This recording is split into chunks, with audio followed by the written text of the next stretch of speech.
the golden age of the Roman Empire, a time of peace, of economic prosperity, of cultural flourishing. This is Anno 117, Pax Romana, the newest chapter in the award-winning franchise, its most ambitious installment to date. In this premier builder set at the height of the Roman Empire, build your provinces with unmatched detail, flexibility, and scale, from the beautiful heartland of Latium to the mysterious Celtic wetlands of Albion. And you, as a Roman governor, get to build your cities as you see fit. The year is 117. Rome's emperor, seeking to reclaim imperial lands struck by disaster decades ago, sends you to restore prosperity to these once thriving provinces. As your first city grows, a series of events will see you exiled across the sea to the distant frontiers of Albion.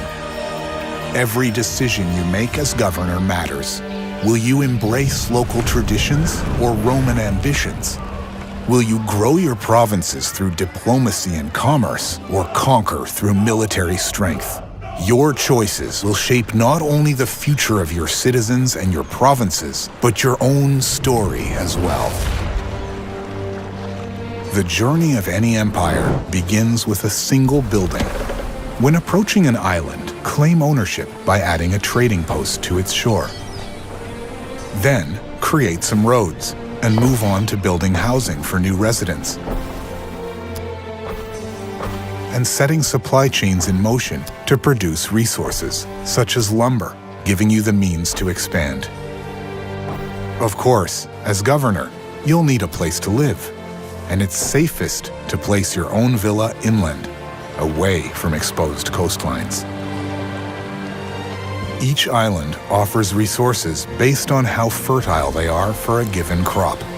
Lands in Latium, for example, typically provide abundant lavender fields, as well as vineyards producing grapes, which in turn can be used to make wine, a source of both income and happiness. In Albion, settlements may rely on eel fisheries for food and reed farms for making clothing items such as shoes for workers.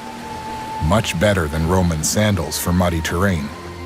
Entire islands can be devoted to a single industry. Always consider the various stages of the supply chains, from raw material to transformation, then storage, as the placement of each element directly affects efficiency. How your settlement looks and feels is up to you.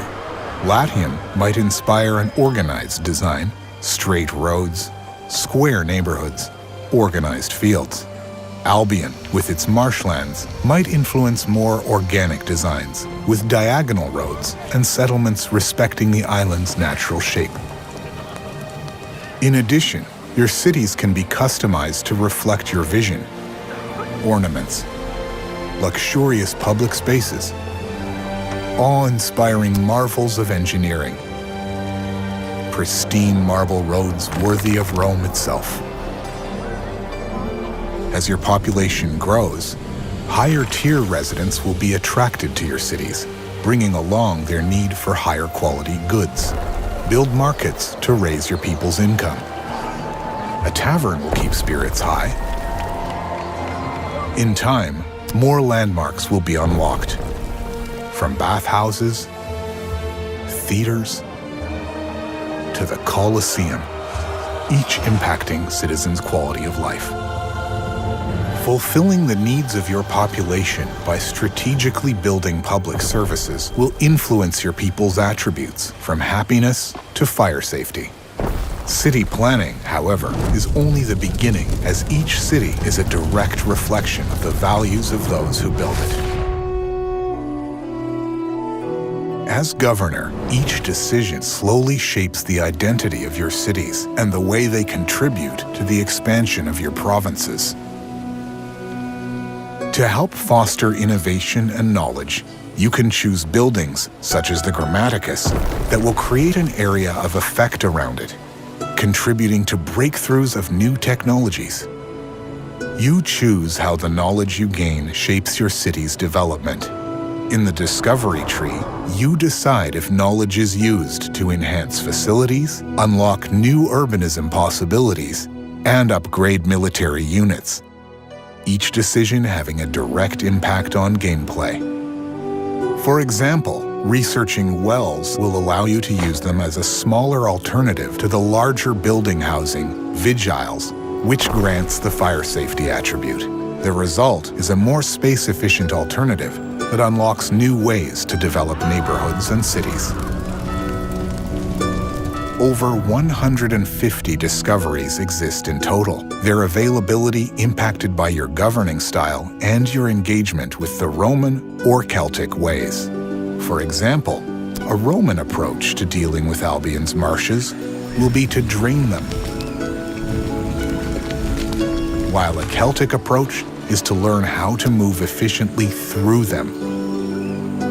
Knowledge and research are the keys to unlock your people's minds, but the way to their heart is through beliefs. Build a sanctuary to one of the many patron gods to begin gathering belief, a resource used to unlock religion-centric bonuses and effects. Whether Celtic or Roman, each island can have its own deity whose influence will have a tangible impact on the lives of its residents. Choose Mars, the Roman god of war, and your residents will believe in his strength. They will put all their heart into the production of military materials. In the long run, believing in Mars will even grant land units with superior attack and defense capabilities. By contrast, worshipping Epona, the Celtic goddess of domestication, will make people take better care of animals, which will lead to a boost of farming productivity. When faith in a deity grows strong enough, the people's devotion unlocks exaltation effects with immense benefits. Worshippers of Ceres, the Roman goddess of the harvest, believe she blesses the soil itself, and so the size of available farming fields expands by 50%. Meanwhile, those who honor Mercury Lugus, the Roman god of commerce, trust in his guidance to uncover hidden riches, granting access to gold mines.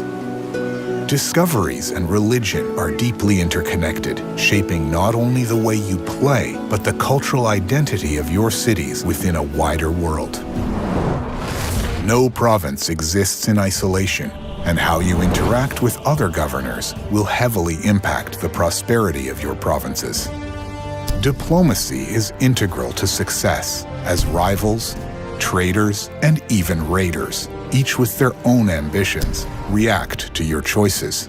Trading with another governor will gain their favor, while fostering mistrust with their enemies.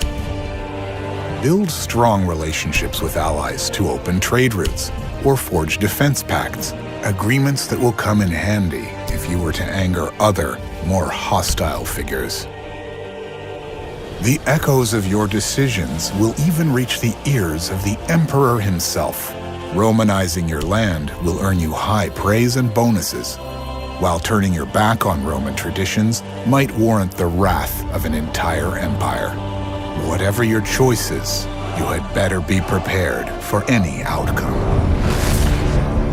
Across the empire, some will thrive by peace, trade, and negotiation.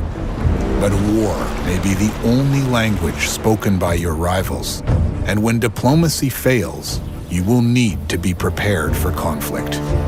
The backbone of your army is composed of land units, each category boasting both strengths and weaknesses against another type of military unit. Build barracks to train your first soldiers. Invest in the discovery tree and set up more advanced supply chains to enable more powerful units and unlock new possibilities.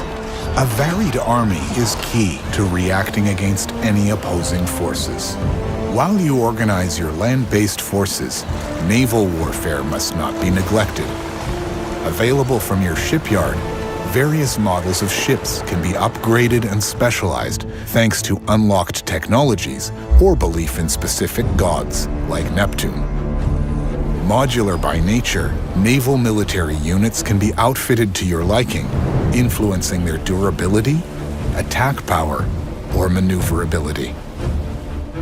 Consider adding defensive structures around your cities, from simple wooden palisades to sturdy watchtowers, arranging them strategically to create choke points. Islands' natural features can even be leveraged for defensive purposes.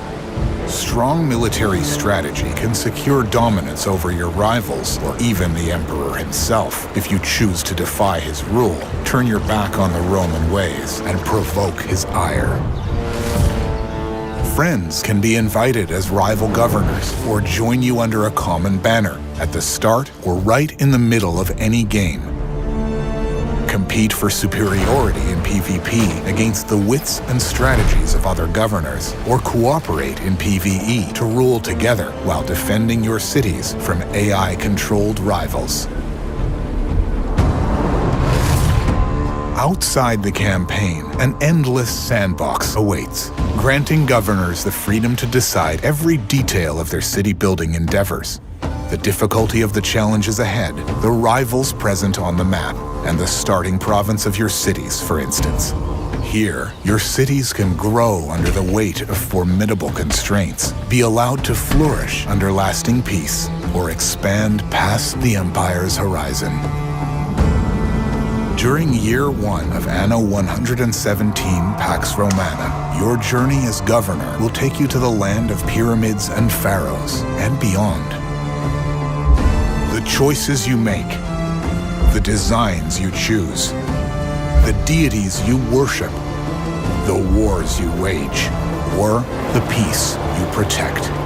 This is your legacy. Build your Roman Empire.